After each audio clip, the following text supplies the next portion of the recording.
What's up guys, PPD here, or better known as Peter Dager nowadays, that I'm the CEO of Evil Geniuses. I live here now in San Diego. I just moved here a couple months ago.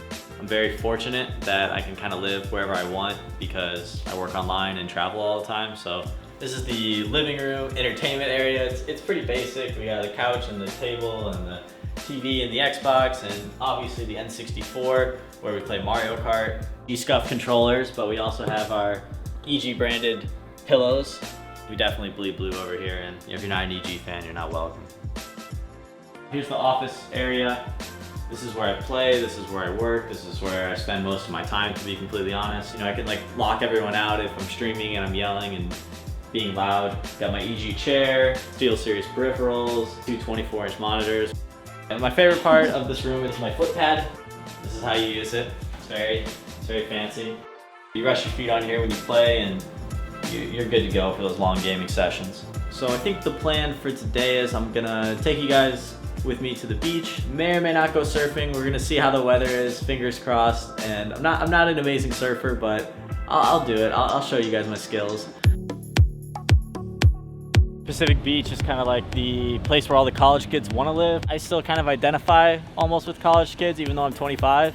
I still feel like, I also kind of missed out on that part of my life because I was so busy in my room playing video games. After I won TI5, I committed myself to moving out of Indiana and I moved to San Francisco. Twitch was there and the EG team house was there and I just knew a bunch of people, so it made sense. A little over a year, I decided, it's time to go somewhere else, and San Diego doesn't seem like a bad one to spend a little bit of my time. All right, we checked out the beach. I think surfing is a go, so we're gonna go grab the surfboards, get changed, and get out there.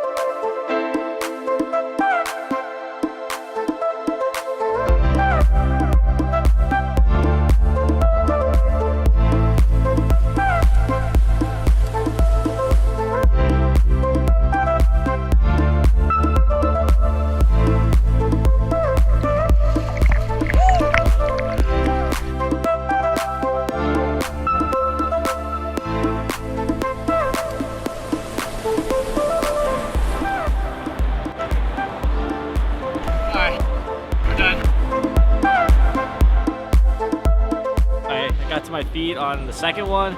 Definitely an improvement from the last time I went. I'll call it a win for sure. So right now we're on Mission Boulevard, which is right by the beach. This place is super good.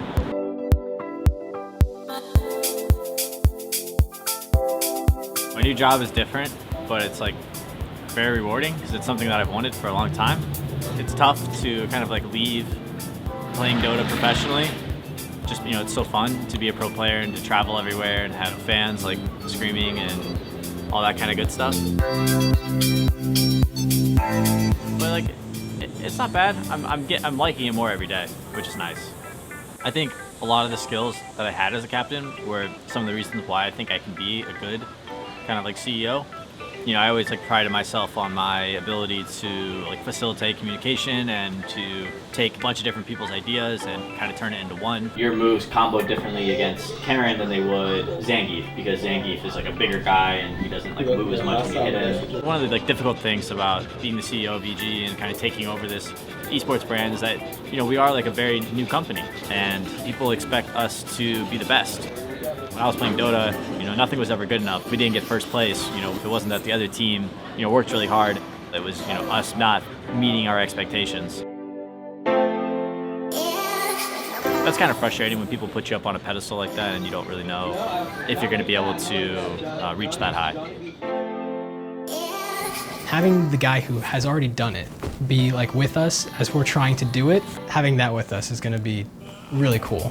I've been involved basically with esports since I was 19 or 20.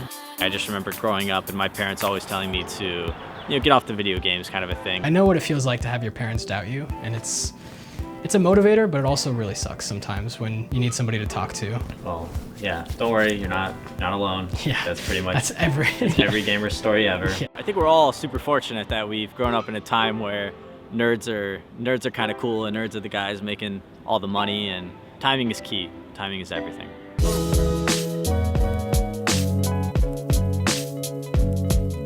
is my Jeep Wrangler. It's a boss just like me. I knew that eventually at some point in my life I was going to have ownership in my esport organization. Whether it was a small or a big part, I wasn't certain. Twitch came to us with this like really cool opportunity to continue the EG name when, you know, we were ready and willing to kind of start over with a new name, maybe a new brand.